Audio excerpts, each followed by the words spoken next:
সবসময় ভাল লাগে, অ্যাওয়ার্ড রিসিভ করতে ভাল লাগে। আপনাদের সবার সাথে দেখা হয়, কথাবার্তা হয়, সব নতুন নতুন সব পরিচিত মুখ, সবাই একই মুখ দেখতে আমার ভাল লাগে। আমি এনজয় করি আসলে। ঈদে আমার একটা ওটিটির কাজ আসছে, এটা একটা সারপ্রাইজ। আর নাটক করছি, ঈদে কয়েকটা নাটক আসছে, সিঙ্গেল নাটক।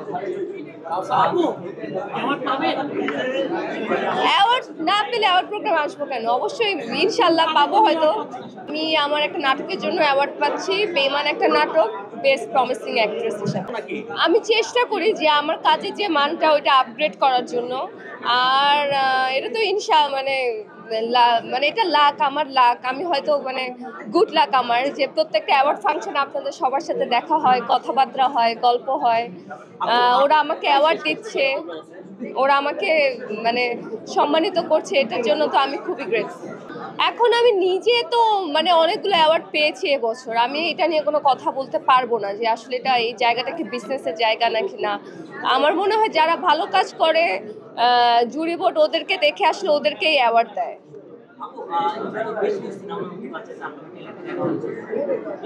আমি তো ভেরি এক্সাইটেড তাণ্ডব নিয়ে আসলে, যে আমি তাণ্ডবটা দেখতে যাব আমার ফ্যামিলির সাথে, প্লাস প্রিমিয়ার হলে তো প্রিমিয়ারে যাবই। সো তাণ্ডব নিয়ে আমার ঈদে আসলে একটা প্ল্যান আছে, একটা দিন আমি আমার ফ্যামিলির সবাইকে নিয়ে তাণ্ডব দেখতে যাব, কারণ তাণ্ডব আসতেছে তাণ্ডব করার জন্যই। So I am very excited. আমি টিজারটা দেখেছি, আমার খুব ভালো লেগেছে। আর আমি আসলে রায়হান রাফির বিগ ফ্যান, তার প্রত্যেকটা কাজই আমার পছন্দ। আর এখানে শাকিব খান আছে, আমাদের মেগাস্টার, আর কি বলার আছে। ইনশাআল্লাহ কোনোদিন যদি আল্লাহ চায় তাহলে অবশ্যই আমাকে তার সাথে দেখা যাবে একই পর্দায়। আমি কোনোদিন বলি নাই আমার এবছরই হতে পারে শাকিব খানের সাথে, আমি বলেছি এবছরই হয়তো আমি আমার বড় পর্দায় সম্ভাবনার দিকে গেছে, এই বছর লাস্টে হতে পারে।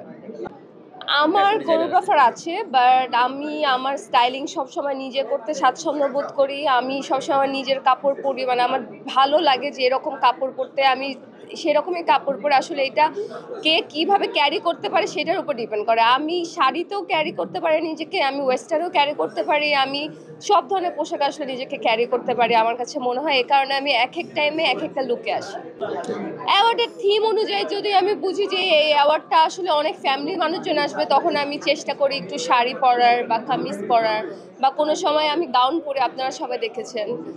কোনো সময় আমি একটা সিম্পল, আজকে যেমন একদম সিম্পলই চলে আসছি আমি, বিকজ আমি শুটিং থেকে আসছি, আমি এখান থেকে আবার শুটিংয়েই যাব। সো তাড়াহুড়ার মধ্যে আসলে তেমন রেডিও হতে পারিনি।